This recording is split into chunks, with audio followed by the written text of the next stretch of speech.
तो हेलो हावे दोस्तों, मैं समीर उद्दंशी एक और वीडियो लेके हाजिर हूँ। ये वीडियो भाई सूखी सना का, नागिन सना का, जो पाकिस्तान की आवाम के बीच में, जाहिल आवाम के बीच में पहुंची है, जो इंडिया मैच जीता है उसको लेके उनके तासुरात, उनकी फीलिंग्स को जानने के लिए भाई उनको क्या लगता है इंडिया मैच जीत कैसे। तो देखते हैं भाई इस पे पाकिस्तान की जाहिल आवाम क्या बोलती है। तो चलो वीडियो करते हैं शुरू बिना किसी देरी के। लेकिन वीडियो शुरू करने से पहले वीडियो को लाइक करें, चैनल को सब्सक्राइब जरूर कर लें, बेल आइकन दबाना ना भूलें ऐसी और वीडियो देखने के लिए, ऐसे और मिलने के लिए इनको साथ के साथ फेसबुक और इंस्टाग्राम पे फॉलो कर ले, लिंक आपको डिस्क्रिप्शन में मिल जाएगा। तो चलते हैं पाकिस्तान, देखते हैं कि ये हरकतें करते हैं इनको जलील बढ़िया से। आज के मैच के हवाले से आप कहने के लिए कुछ बचता नहीं, लेकिन कहना तो ये चाहेंगे कि जो बाबर आजम ने आज भी अपनी शख्सियत जो जाहिर की है उससे, तो मैं पहले कई बार इंटरव्यूज में कह चुका हूँ कि ये नालायक आजम है, इसको उठाए और साइड पे कर दें।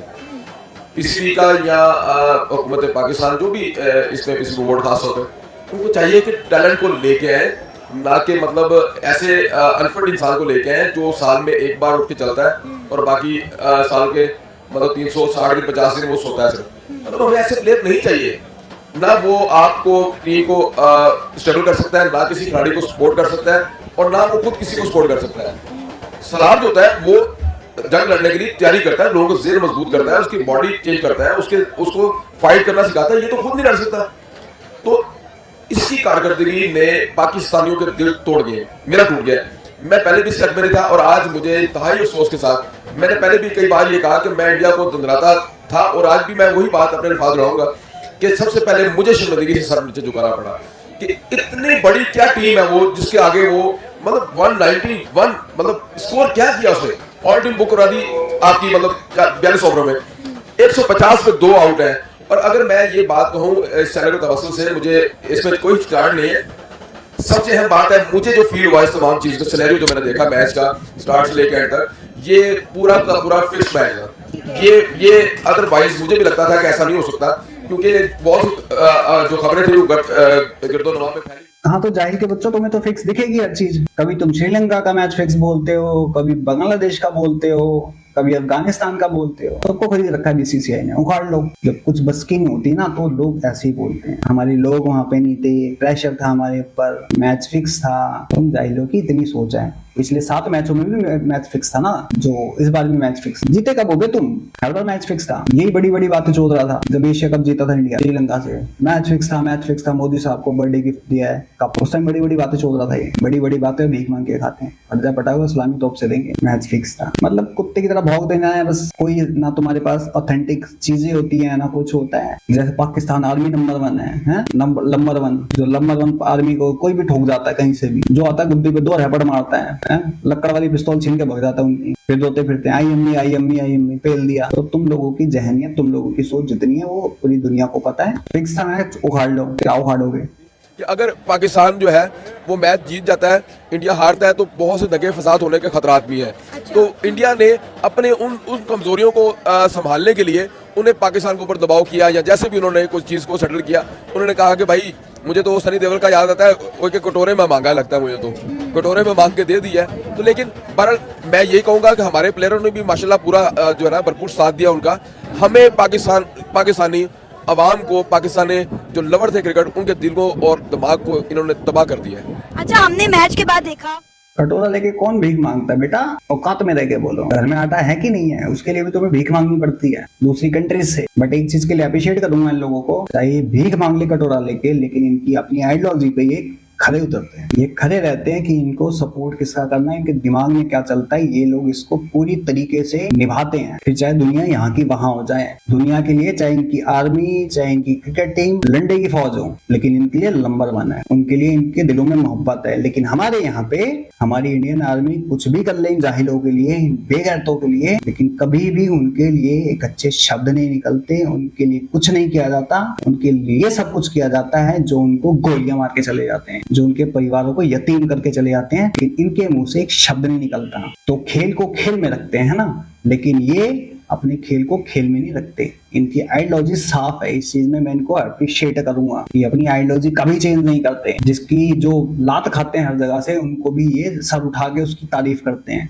लेकिन हमारे यहाँ पे जो हमारी इज्जतें बचाते हैं, हमारी नाक बचाते हैं, हमारी जानें बचाते हैं, देश की सुरक्षा करते हैं चैन से, जो सोते दिन की वजह से जो गोलियां खाते हैं, उनके लिए ये लोग कुछ नहीं करते, ना ही करते हैं, बल्कि यहाँ से रेवेन्यू जनरेट करके और देते हैं कि आओ जी और गोलियां मारो। हमारे पास बहुत फौजी हैं, 2-4 परिवार अनाथ होंगे तो क्या ही फर्क पड़ जाएगा, है ना। कि विराट कोहली ने इंडिया की जर्सी बाबर आजम को दी और बाबर आजम ने पाकिस्तान की जर्सी विराट कोहली को दी। ये एक फ्रेंडशिप जस्टर जो है वो इंडिया और पाकिस्तान की टीम्स की जानिब से देखने को मिला। क्या कहेंगे, इस वक्त इंडिया और पाकिस्तान के क्रिकेट फैंस एक दूसरे को गालियां दे रहे हैं, सोशल मीडिया पे बुरा भला कह रहे हैं, लेकिन दो कैप्टन के दरमियान दोस्ताना माहौल देखा गया है। देखिए जी, ये तो हमने बहुत बार नवाज शरीफ का भी और वाजपेयी का भी देखा था, तो ये दौर तो हम देखते आ रहे हैं ना। अच्छा। मतलब कोई नई बात नहीं है कि ये कैप्टन का आपस में मतलब इस तरह कॉरस्पॉन्डिंग हुई या कोई चीज़ दी या कोई बात हुई, तो ये एक जो पैगाम है कोई ये पॉजिटिव मुस्बत पैगाम नहीं है। इससे पहले वही बाबर आजम कह रहे थे जब मुझे गोश्त जी गाय का लागे, तब तो ये सब खिलाफ हुए थे, तब तो कोई साथ नहीं, तब वो विराट कोहली या फलाना दूसरे तीसरे लोग जो भी हैं वो कहाँ पे थे, ला के दे देते ना लाते से प्लेट, इतने हमदर्द थे या इतनी मोहब्बत थी उनको, जर्सियां बना रहे दुनिया को दिखाने के लिए सिर्फ। ये भाई बात फिर वो कहती है कि कहते हैं कि इस्माइल साहब आप नफरत फैलाते हैं, हम नफरत नहीं फैलाते, हम हक की बात करते हैं। अगर दोस्ती है, मोहब्बत है, तो उसको फिर मतलब पंजाबी के अंदर ओले रख के चलो, फिर उसको उस वक्त प्रोवाइड करना चाहिए था ना, उसको पूरी दुनिया में। ये दोस्ती, प्यार, मोहब्बत, है ना, अमन की आशा लेके चलने वालों, जाहिलो, ये इनकी मेंटालिटी है ये सुअरों की। जिनको तुम लोग अप्रिशिएट कर रहे थे वो ना तुम्हारी इज्जत करते हैं, ना तुम्हारे रिलीजन की इज्जत करते हैं, ना ही इनकी कंट्री करती है। तो BCCI, Indian cricket team, shame on you, seriously shame on you. लालत है तुम लोगों पे। तुम्हें क्या लगता है कि तुमने ये इनका वेलकम करके अपने देश की लड़कियों के सामने नचवा के बहुत बड़ा तुमने काम करा है। थूकते हैं तुम्हारी इस चीज पे। तुम्हारे देश में आके ना ही तुम्हारी इन्होंने रिलीजन की इज्जत करी, ना ही तुम्हारी जमीन की इज्जत करी, कि तुम्हारी जमीन पे खड़े होके इंटरनेशनल पॉलिटिक्स में कूद के टेररिस्ट ऑर्गेनाइजेशन को सपोर्ट किया। लेकिन तुम अपने देश में खड़े होके अपनी जीत को अपने ही सैनिकों को ट्रिब्यूट नहीं कर सकते। अपने ही देश में बैठ के अपनी देश के खिलाफ रहने वाली कंट्री को यहाँ से तुम लोग रेवेन्यू जनरेट करके देते हो, तो शर्म आनी चाहिए। इनका एजेंडा क्लियर होता है, लेकिन तुम्हारा एजेंडा अपने देश के खिलाफ होता है। मजहबी चीज है, हम उसको बीच में नहीं ला सकते ना। आप ये भी तो देखें कि हैदराबाद में किस तरह से उनका इस्तकबाल किया गया, उन्हें कितना प्यार और मोहब्बत दिया गया। अब आप इसे दिखावा या इस तरह की चीजें कि फिर ये तो गलत बात है ना। मेरी बात सुने, अवाम के दिल में किसी के लिए मोहब्बत होना ये कोई बड़ी बात नहीं। देखिए, ये मोहब्बत इंसान नहीं पालता, ये अल्लाह डालता है, पहली चीज। लेकिन ये जो एक्ट करना, जर्सियां देना, ये सब चीजें करना, ये तो एक दिखावा कर रहे हैं ना, एक दूसरे को दिखाने के लिए दुनिया को। ये हम लोग मुखलिस हैं, हम चीजें, ये बड़ा गर्व हो गया। आप ये देखें कि इन्होंने हमें वीज़ा कितने दिए, हमारे सहाफ़ी कितने थे और हमारी ऑडियंस कितनी बैठी हुई थी, और हर तरफ पाकिस्तान के ऊपर प्रेशर था। देखें, उनके मुल्क के अंदर जाके प्रेशर के अंदर खेलना। चले, आपकी बैटिंग अनलक थी, लेकिन बॉलिंग में भी आप बिल्कुल लूज कर गए। तुम्हारे सहाफियों को वीजा देने का मतलब थी ना, एक सहाफी तुम्हारी, क्या नाम था उसको, भूतनी की बच्ची का, तुम्हारी सहाफी किरण नाज जैसी, फिजा खान जैसी सहाफी, उनको वीजा देते। तुम्हारी पब्लिक, ये तेरे सामने खड़ा जाहिल का बच्चा, इसको वीजा देते। तुम्हारे उन बंदों को वीजा देते जिनका कोई भरोसा नहीं है, साले स्टेडियम में फट जाते आके, उनको वीजा देते। 14 आए तो थे, कहाँ गए वो, कौन से कोने में अपनी बुआ जमान करवा रहे हैं वो। तो सुअर के बच्चों, 1,30,000 का तुम्हारे प्लेयर्स पे नहीं, इंडियन प्लेयर्स पे था, उनके ऊपर दबाव ज्यादा। और ये सुअर का बच्चा कह रहा है इंडियन टीम हार जाती है, दंगे हो जाते हैं। तुम्हारी तरफ चूतिया नहीं रहते यहाँ पे, नहीं रहते हैं ऐसा नहीं है, लेकिन इतने बड़े चूतिया भी नहीं है कि अपनी चीजों को आग लगा देंगे। वो कुछ लोग हैं जो अपनी चीजों को आग लगाते हैं, और कौन लोग हैं वो सबको पता है। पीसफुल कम्युनिटी वही आग लगाती है, और जो चूतियां हैं वो तुम जैसे जाहिलों को देखते हैं वहां जाके, तुम जैसे जाहिलों को, इन जैसे जाहिलों को रेवेन्यू जनरेट करके देते हैं, ये जानते हुए भी कि हमारे देश के खिलाफ ही रहेंगे, ये कभी नहीं सुधर सकते। ये जानते हुए भी कि हमारे देखने से इनको रेवेन्यू जनरेट होता है, लेकिन तब भी जाके इनको सुपर चैट करते हैं, मेंबरशिप खरीदते हैं, इनको ज्वाइन करते हैं, सब्सक्रिप्शन खरीदते हैं इनका। ये जानते हुए भी कि यहाँ से सिर्फ नफरतें मिलेंगी, ये जानते हुए भी जाके देखते हैं। ये जानते हुए भी कि वहां से जो सामने खड़ी है ये भी नफरती बांटेगी, फिर भी इसको जाके यहाँ से पप्पियां देते हैं। चाहिए था कि आप अपनी बॉलिंग, अब शाहीन की आप देखें 2 विकेट्स ले गया, कोई उसने बहुत बड़ा कारनामा ने सर अंजाम दिया। बाकी हमारे जितने बॉलर थे वो बैटिंग से भी डर निकले हैं। तो मैं तो ये कहूँगा कि पाकिस्तान के लिए इंडिया हमेशा ही मतलब कि एक गुड चांस लेके आता है, लेकिन पाकिस्तान अंडर प्रेशर खेलता है, जो कि हालांकि अपने मुल्क में या उनके मुल्क में जाके इन्हें चढ़ाई करनी चाहिए थी। उल्टा के जैसे भाई ने बात किया जी कि इन्होंने क्रिकेट लवर्स के लिए एक दब्बा या एक चपेट लगा दिया है। तो बाकी ये है कि हमारा मुल्क है, हम फिर भी इनके लिए बेस्ट ऑफ गुड लक ही कहेंगे। लेकिन इंडिया की माशाल्लाह बहुत अच्छी रही है परफॉर्मेंस। जो अच्छे स्पोर्ट्समैन उनकी स्पिरिट नज़र आई है वो पाकिस्तान के बिल्कुल उसके अगेंस्ट ज़ीरो नज़र आई है, और इन्होंने हमारी सारी उम्मीदों के ऊपर समझे कि काया पलट दी है। देखिए बात बिल्कुल आदिल भाई की भी ठीक है, अगर ये बात कर रहे हैं तो ठीक की इन्होंने, लेकिन बात यहाँ पे मोहब्बत है, पैगाम देना या ना देना है कि अलग चीज़ है। खेल का मैदान है, कम से कम वहाँ तो सिंसियर हो जाओ भाई। हमारे मुल्क के अंदर जो मामलात हुए पड़े हैं, हमें एक छोटी सी खुशी नजर आती है तो हम समझते हैं कि आज का मैच अगर ये विन करते तो मैं ये यकीनन कहता है कि हमने वर्ल्ड कप जीती है, क्योंकि ये मैच हमारे लिए बहुत अहम था। हमारी ज़िंदगी, हमारे दिल, हमारे दिमाग, हमारे जज्बात के साथ खेला गया। हमें तकलीफ हो रही है इस बात से कि ऐसे मतलब ऐसी कारकर्दगी ये लोग करके दिखाएंगे तो हम किसको मुंह दिखाने के काबिल रहेंगे। वैसे तो हम बड़ी बड़ी बातें करते हैं हम लोग, मतलब जो है कि हमने ये कर दिया वो कर दिया, इंडिया क्या है, इंडिया फला। तो भाई जब इंडिया के सामने खड़े हैं तब कुछ करके तो दिखाओ। कौन सी इतनी बड़ी तोपें हैं वो जो मतलब वो विकेट पे टिक टिकती हैं, उनको खेला नहीं जा सकता। कहाँ नहीं इन्होंने खेला, लेकिन मैं समझता हूँ कि ये नलायक आज़म की वैसे सारा का सारा मिस जो उसने गाइड किया। आखिर में एक बात करूंगा कि इंडिया ने अपने ही मुल्क में मैच नहीं जीता बल्कि अपनी आवाम का दिल जीता है, और उनका जो क्राउड था जितना उन्हें वो पीछे से बैकअप दे रहा था, मैं कहता हूँ कि शायद हमारे मुल्क में भी हो, लेकिन हमारे साथ हमेशा बैड लक ही हुई है। लेकिन इंडिया की परफॉर्मेंस, उनका जो स्पोर्ट्समैन स्टार्ट में जो प्लेइंग हुई है, विराट बेचारे की बैड लक थी, लेकिन बाकी उनके जो प्लेयर्स हैं उन्होंने बड़ा अच्छा बैकअप किया है और वो ऐसे ही खेले हैं जैसे। ये वीडियो दिखाने का बस मेरा यही मकसद था कि लोगों की मेंटालिटी देख लो अभी भी। और रही बात इनके जीतने की, बिल्कुल जीते हैं, कारकर्दगी दिखाई है तुमने। इंडिया में तुम ग्राउंड में नमाज पढ़ते हो, बिल्कुल तुम्हारे मोहम्मद रिजवान ने यहाँ पे आके हमास को सपोर्ट करा है, तो और क्या जीत चाहिए तुम्हें। दुश्मन देश में आके, काफिर देश में आके इतना बड़ा काम करके गए हैं, तुम लोगों को खुशी नहीं मिली इस चीज की। तुम्हारी तो न्यूज में चल रहा था, तुम्हारे लोग अप्रिशिएट कर रहे थे इस चीज को, तो इससे बड़ी तुम्हारे लिए खुशी क्या है। इससे बड़ी खुशी तुम्हारे लिए तो हो ही नहीं सकती, और इससे बड़ी हार हमारे इंडिया में नहीं हो सकती। इस चीज पे उसको वहां से बाइकआउट करने की बजाय वहां पे भी अप्रिशिएट करा जा रहा है। वहां पे पाकिस्तान के नारे, झंडे लहराए जा रहे हैं, और इनको ऐसे बुलाया जाता है कि जैसे इनके दामाद हो ये भूतनी के बच्चे। और ये सूअर के बच्चे गेस्ट होके भी अपनी औकात भूल गए कि हम एक किस कंट्री में आए हैं जहां पे एक सनातन कल्चर है। वहां पे आके ये बीफ मांग रहे थे, और इसको डिफेंड करने के लिए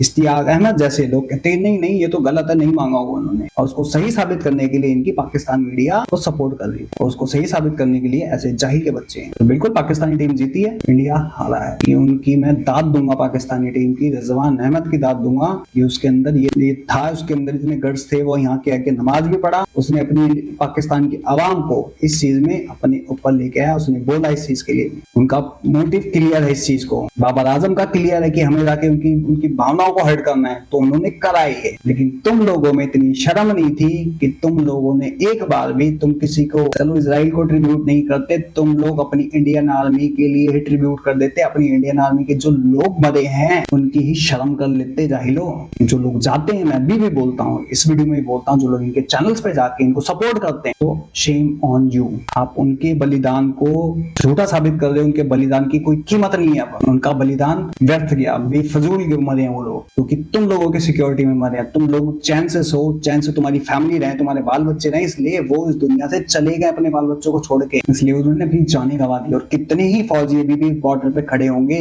लेकिन जब वो देखते होंगे ये चीजें, तो उनके दिल पे क्या गुजरती होगी जरा सोच लो। उनके दिल पे क्या गुजरती होगी जो लोग अपना पति, भाई, बेटा, बाप, अपना सुहाग, अपना हस्बैंड खो चुके हैं, उनके दिल पे क्या गुजरती होगी जरा सोच लो। जब अजमल कसाब जैसे बंदे ने इतने लोग मारे थे, उन लोगों से जरा पूछ लो कि वो क्या पाकिस्तान को मोहब्बत करेंगे, ऐसे उसका वेलकम करेंगे। उन लोगों से भी जरा पूछ लो। जो मुंबई ब्लास्ट हुआ था, Hyderabad, Coimbatore, Akshardham attack, Chandni Chowk bomb blast, parliament, train blast Pune, उन लोगों की जिसकी फैमिली उसके अंदर मरी है, गई है, वो लोग भी ऐसा करेंगे? जरा सोच लो। उन लोगों के दिमाग में आज भी वो चीज भी होगी। तो एक टेररिस्ट कंट्री को आप लोगों ने पूरा सपोर्ट करा है, उनको पूरी वो करिए जैसे वो तुम्हारे दमादों। और इंडियन टीम की मैं बताता हूँ कि तुम लोगों में जरा सी शर्म नहीं है। इनके लिए तुम हर वो चीज कर रहे हो, लेकिन किसी एक गरीब बच्चे के घर में तुम जाके एक वक्त का खाना नहीं दे सकते। जितना तुमने पैसा फूकते ना तुम लोग इन कुत्तों के ऊपर, उतना तुम किसी लड़की, गरीब लड़की की शादी करवा दो, किसी का इलाज करवा दो। जो लोग यहाँ से जाते हैं पाकिस्तान में ट्रीटमेंट करने, उन लोगों को बोलता हूँ, तुम लोग जो वहाँ पे उनके कैंसर का, ट्यूमर का, जो उनके फ्री में यहाँ ट्रीटमेंट करते हो, तो जरा अपने इंडियन लोगों को भी ट्रीटमेंट कर लो फ्री में। लेकिन उनके लिए तो तुम्हारे लिए फीसेस होती हैं कि तुम लोग इतने पैसे लेते हो कि जब वो मर जाते हैं तो उनकी डेड बॉडी तक वापस नहीं करते जब तक बिल नहीं भरा जाता उनका। लेकिन वहां से जो आता है, या तो जाते हो तुम लोग वहां पे तो फ्री ट्रीटमेंट करते हो, लेकिन तुम लोगों के बस की नहीं होती कि एक गाँव में जाके किसी का फ्री ट्रीटमेंट कर दो। कुछ बच्चों का फ्री इलाज कर दो, फिर तो मरने के बाद भी तुम लोग उनकी डेड बॉडी से भी पैसे वसूल करते हो। जरा जो प्यार यहाँ दिखाते हो ना इन लोगों को, जाके उन फैमिलीज को भी दिखा लिया करो जरा, जो बॉर्डर पे शहीद हुए उनकी फैमिलीज को, जो पाकिस्तान से हिंदू आए हैं उनको दिखा लिया करो थोड़ा सा, जाके उनकी झुग्गियां तोड़ी गई जब वो भूखे मरते हैं, जरा उनको दिखा लिया करो। वहां क्यों दिखाएंगे ना, गंदे लोग उसमें झोपड़ी में रहते हैं, कुछ है नहीं उनके पास, वहां क्यों जाएंगे, रिश्तेदार थोड़ी लगते हैं। और क्यों किसी गरीब लड़की की शादी करवाएंगे भाई, अपने पैसे उनके ऊपर क्यों फूकेंगे, है ना। हमारा तो एक क्लियर एजेंडा है, प्राइवेट जेट में घूमना है, हमारे पास इतनी प्रॉपर्टी है, जब कोई आएगा तो ऐसे दुश्मनों को गोद में बिठाएंगे, जो फिर आके तुमसे बीफ मांगेंगे और खिलाओ बिठा के। तुम किसी दिन तुम्हारा गोश्त तुम्हारे घर वालों को मांगेगा तुम वो भी खिला देना, तो शर्म नहीं हो तो खिला के देखना अपने घर वालों का भी, तुम्हारे बच्चों का भी होगा, उस दिन पूछा जाएगा। तो आज के लिए दोस्तों बस इतना ही, मैं समीर दिन से चलता हूँ, मिलता हूँ आप सबको किसी और वीडियो में, तब तक के लिए जय हिंद, जय भारत, जय श्री कृष्ण।